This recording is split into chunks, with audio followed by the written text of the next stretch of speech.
Fala, minha gente, tudo certo?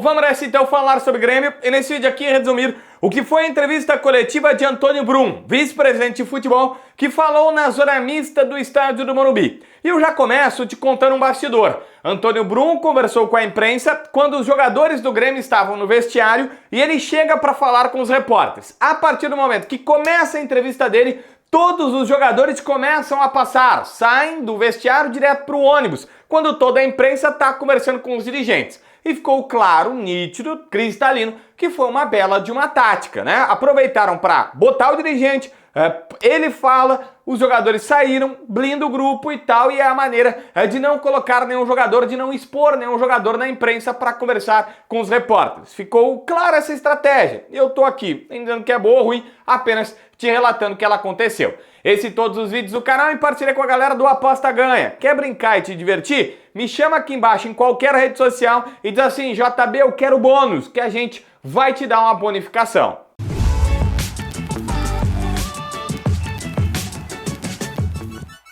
Gente, vamos lá. Antônio Brum começa dizendo que obviamente não estão satisfeitos com o que está acontecendo no Grêmio, mas que já estão trabalhando para reverter esta situação.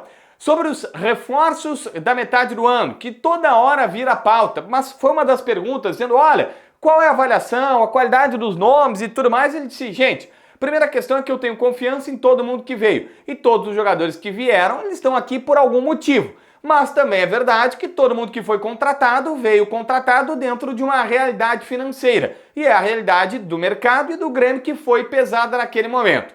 Outra, falou, olha, eu sei que a gente pode falar que alguns precisam jogar mais, e até citou o Bezosi, que é um cara que precisa de mais minutos, que no jogo passado foi titular e já marcou um gol, e que ao longo do tempo os jogadores que têm contrato mais longo vão acabar desempenhando. Ele fala o seguinte, tudo bem, mas vários desses jogadores que são reforços, que de alguma maneira são contestados pela imprensa e até pela torcida, eles são opções que agregam ao grupo de jogadores. São nomes que vieram e dão opções ao Renato e que ele acha bem interessantes. Aliás, sobre Renato Portaluppi, a primeira manifestação mais forte dele foi: Renato Portaluppi é nosso treinador, em momento algum a direção pensou em tirá-lo e muito menos cogitou ou analisou qualquer outro nome do mercado. Faz isso porque, num vídeo passado eu já relatei, na TNT Sports, por exemplo, saiu uma informação que o Grêmio nega, dizendo que a diretoria buscou um técnico português, que foi atrás de outros nomes para ver caso o Renato saia. Ele disse, não, o Renato não está por sair. Nenhum momento isso aconteceu. Eles nem analisaram essa questão. Sobre a renovação do Renato. A renovação do Renato está travada porque teve uma primeira conversa, um primeiro contato com o treinador e ele pediu, e definiu isso com os dirigentes, que só iria avançar numa negociação depois do final do Campeonato Brasileiro. Colocando o Grêmio para uma Libertadores da América, o Renato senta e conversa com os dirigentes se vai ou não permanecer.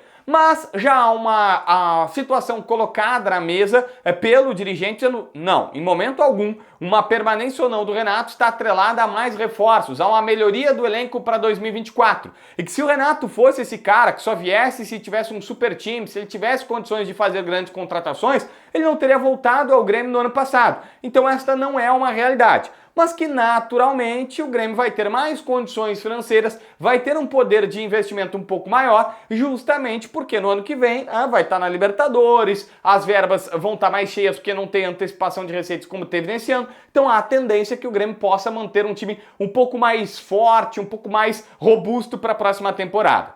Nesse último jogo, alguns nomes como Araújo, Wesley, lateral esquerdo, apareceram. E alguns até, o Wesley errou, né? Foi consolado por todo mundo. Dorival Júnior foi lá e abraçou o garoto Wesley. Bem bacana essa atitude. Mas o dirigente disse, olha, não foi um jogo ruim dos jovens. Foi um jogo ruim do time como um todo. Não dá para colocar a culpa nele. E se defendeu dizendo, bom, a gente é cobrado quando não coloca os jovens. Aí quando coloca, vem uma pauta de que foi colocaram precipitadamente. Acha que não pode ser assim. E fez um apelo para a torcida gremista. O próximo jogo é quarta-feira na Arena contra o Flamengo. E ele disse, peço para o torcedor, não vaiar pontualmente os jogadores, né? Algum jogador que está ali, ele disse até pediu para o torcedor não pegar no pé do time, porque isso prejudica, ele quer criar um ambiente bom. E aí sim, bom, depois do jogo, acabou, apito final, o Grêmio não desempenhou o que a torcida achava que tinha que desempenhar, aí a vaia, beleza, faz parte, eles têm que aceitar. Mas se existe um pedido, Antônio Brum foi para a torcida do Grêmio dizendo assim, desta vez não vai para tentar ajudar o time contra o Flamengo. Se inscreve no canal, assina a notificação, deixa o teu like, comenta aqui embaixo para ver mais vídeos.